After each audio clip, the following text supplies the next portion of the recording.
नमस्कार, यादों के डिजिटल बॉक्स में आज हम आपकी मुलाकात कराएंगे यूपी के लाल पंडित सुनील भराला जी से। तो चलिए जानते हैं उनकी कहानी उन्हीं की जुबानी। तो आपका स्वागत करते हैं पंडित सुनील भराला जी। धन्यवाद। सबसे पहले तो हम ये जानना चाहेंगे, जैसा कि मैंने अपने इंट्रो में बता दिया आप यूपी से हैं, लेकिन यूपी के किस गांव से हैं और किस फैमिली से बिलोंग करते हैं आप? उत्तर प्रदेश जनपद मेरठ में भराला गांव है जी। और जो रुड़की रोड है NH 58 पर, उस पर स्थित है आपका निवास स्थान, आवास वहीं पर। अच्छा। और आपकी फैमिली में जैसे आपके फादर क्या करते थे, आप लोग किस तरह के बैकग्राउंड से बिलोंग करते हैं? स्टार्टिंग से ही बहुत ही रिच फैमिली से हैं या पुअर फैमिली से हैं, ये जानना चाहेंगे आपसे। देश के सबसे बड़ा जो संगठन है RSS जी, मैं उस परिवार में जन्मा। 1942 में हमारे बाबा पंडित दयाराम शर्मा जी स्वयंसेवक बने और श्री हमारे पिता मलखान सिंह भारद्वाज जी, वो संघ के विस्तारक के रूप में निकले और लंबे समय उन्होंने विस्तारक के रूप में काम करने के उपरांत जनसंघ से 1969 और 1974 जनसंघ से चुनाव लड़ा दीपक के निशान से, और मैं उस परिवार से आया और मैं भी बाल स्वयंसेवक के रूप में जी, मैं भी विस्तारक के रूप में काम किया। राष्ट्रीय स्वयंसेवक संघ और द्वितीय वर्ष के रूप में मैंने प्रशिक्षण प्राप्त किया। अच्छा, उसके बाद आपने जो अपना काम है, रोजगार है, आपने उस किस तरफ अपने कदम बढ़ाए? क्योंकि आप RSS से हैं, तो क्या आप पार्टी से जुड़े, आपने राजनीति में कदम रखा या फिर अपने आजीविका के लिए, जैसे लोग काम करते हैं, शिक्षा लेते हैं तो ऑब्वियसली काम करते हैं, तो किस तरफ आपकी रुचि थी? परिषद विद्यार्थी रहते हुए जी, अखिल भारतीय विद्यार्थी परिषद संगठन में काम करने का मुझे अवसर रहा और साथ में 1989 में जी, भारतीय जनता पार्टी के बूथ अध्यक्ष की जिम्मेदारी मिली और बूथ अध्यक्ष की जिम्मेदारी के साथ साथ भारतीय जनता पार्टी में युवा मोर्चा से लेकर के मैं शिखर तक काम करने का मुझे सौभाग्य मिला। मैं भारतीय जनता पार्टी में जनपद के मंडल अध्यक्ष, जिले के मंत्री, जिले के महामंत्री, जिले में अध्यक्ष और प्रदेश में मोर्चे प्रकोष्ठों में विभिन्न पदों पर रह करके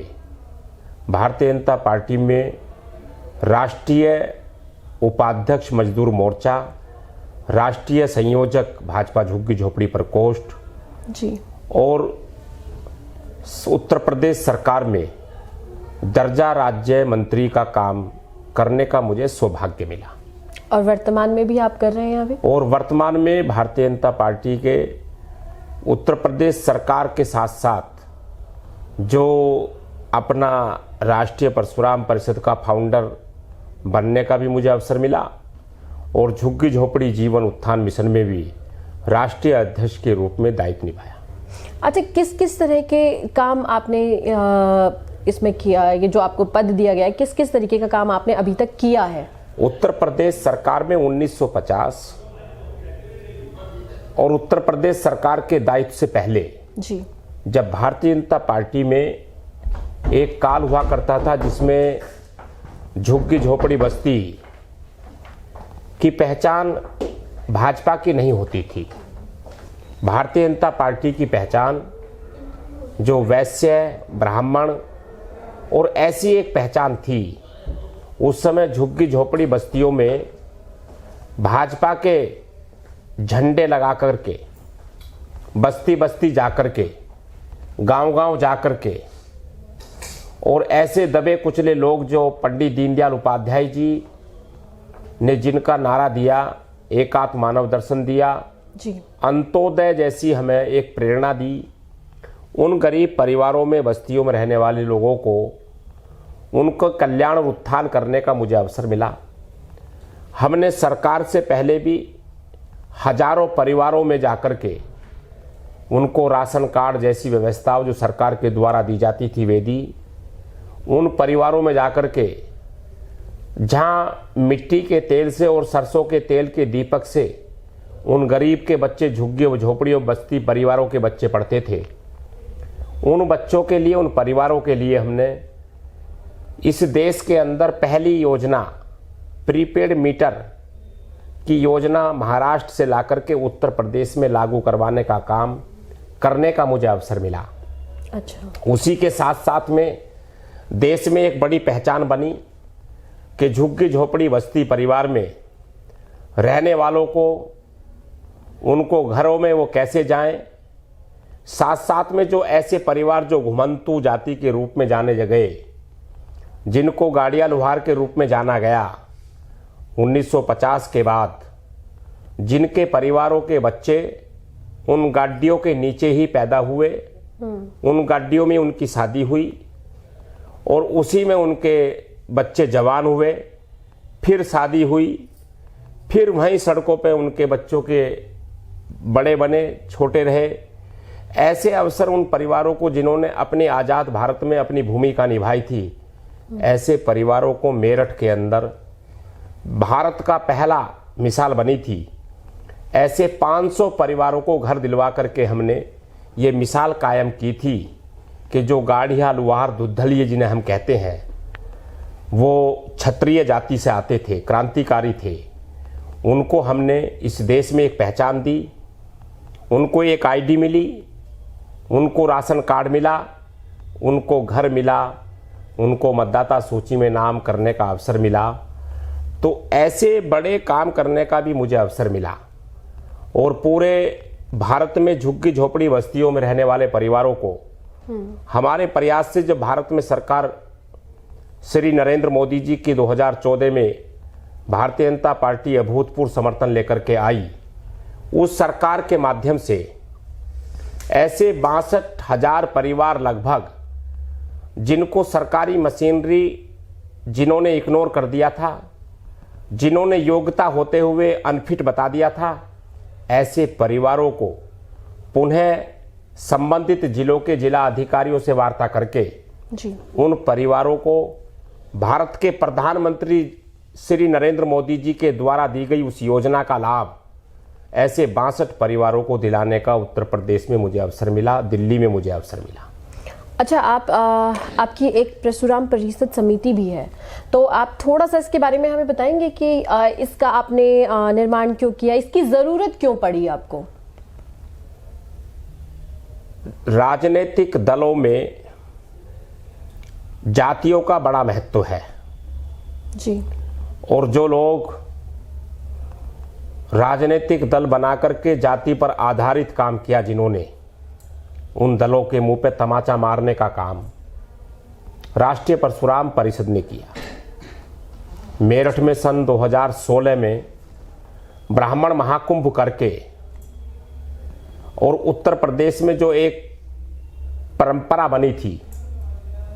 कि कभी समाजवादी पार्टी और कभी बहुजन समाज पार्टी, ब्राह्मण कभी सपा में गया, कभी ब्राह्मण बसपा में गया, उस परंपरा को तोड़ करके और अपने ब्राह्मण समाज को जागृत करके राष्ट्रीय परशुराम परिषद के माध्यम से उत्तर प्रदेश में महाकुंभ मेरठ क्रांतिकारी धरा से लेकर के सहारनपुर बरेली, आगरा कानपुर, गोरखपुर वाराणसी, लखनऊ, फतेहपुर सीकरी और वृंदावन मथुरा की धरती, अयोध्या की धरती भगवान राम की और भगवान श्री परशुराम जी की, परशुरामेश्वर महादेव की धरती से इस बिगुल को फूंक करके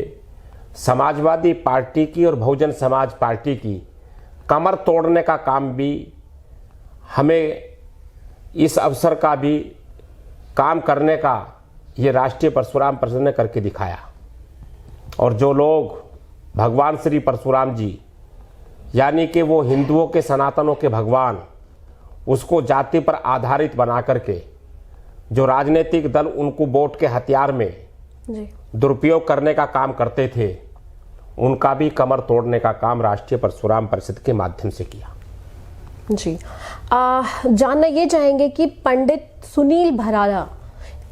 किस तरीके का भारत देखना चाहते हैं, उनके नजर में किस तरह का सपना है भारत को देखने का? जो सपना इस देश के संतों ने देखा, देश के हिंदुओं ने देखा, देश के ऋषि महर्षियों ने देखा, जिस देश की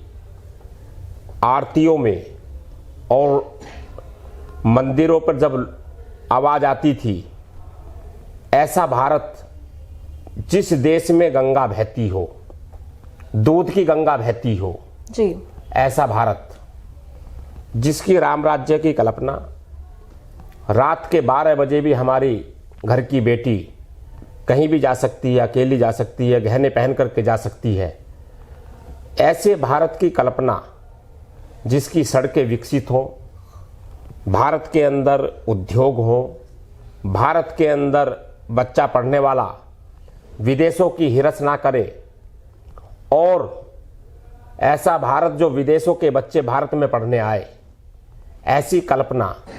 और भारत में सबके मुंह पर हिंदी हो, हिंदी भाषा का राज हो, और हिंदी विश्व गुरु अपने आप में बने और भारत भी विश्व गुरु बने, ऐसी कल्पना जहां जिस भारत के अंदर गाय की रक्षा ना करनी पड़े,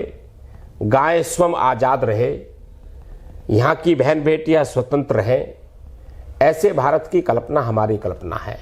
जिस पर काम भारत के प्रधानमंत्री श्री नरेंद्र मोदी जी कर रहे हैं। और आप उसके आधार पर हमने अपने एजेंडे में, हमने भारत के प्रधानमंत्री जी को भी अपने एजेंडे हम लगातार उनसे देते हैं, उनको मेल के माध्यम से अपने सुझाव देते हैं, अपने चीज़ों को आगे बढ़ाते हैं। ऐसे भारत की कल्पना हम करते हैं। भारत की सुरक्षा को लेकर के हमारे देश के सैनिक जिस प्रकार के पहरे में वो रहते हैं,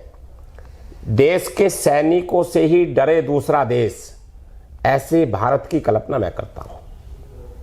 जी, ये हमारे साथ थे सुनील भराला जी, जिनको आपने सुना, इनके जीवन के बारे में जाना, इनके उद्देश्य के बारे में जाना, और ये आगे के किस तरीके का भारत चाहते हैं इसके बारे में भी जाना। और लोगों के बारे में जानने के लिए देखते रहे यादों का डिजिटल बॉक्स। Thank you.